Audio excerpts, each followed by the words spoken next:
When you're standing on the front steps of the Capitol, you can see the confluence of two rivers. One is public sentiment, the other is political reality. And right here, a vortex of frustration and distrust. Notice the well-dressed creatures splashing around in the middle. Those are lobbyists. The word sounds ominous, doesn't it? Lobbyists. On the surface, these people are almost exactly what you think they are. They schmooze, they educate, they cut deals, and collectively they have a tremendous impact on our legislative agenda. But that doesn't answer the real question. Are they evil? The answer really depends on your perspective. Here's what we know. They're definitely active. On any given day, you can find them taking meetings, cornering lawmakers, and generally shepherding legislation through the plumbing of the Capitol. But to be fair, judgments of good and evil don't really apply here. This is simply work. The bigger question is whether they should be doing this stuff at all. So let's try it this way. What would happen if lobbyists disappeared? Luckily, cartoon segments lend themselves to this type of speculation. Poof!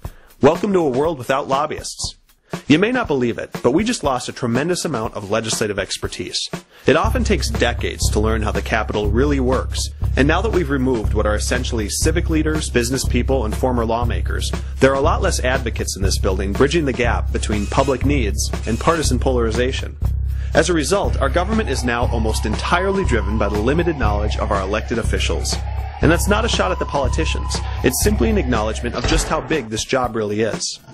Even in the ego-saturated halls of the Capitol, people value expertise. And when a representative needs to know what the law enforcement community thinks about recent LGA initiatives in South Minneapolis, lobbyists are the fastest route to some answers. And here's the key. The answers had better be honest.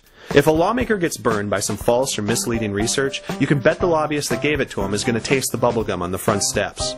Ideally, lobbyists serve as the voice boxes for larger forces, and what we think about them probably depends more on the issues they represent than the actual existence of the profession.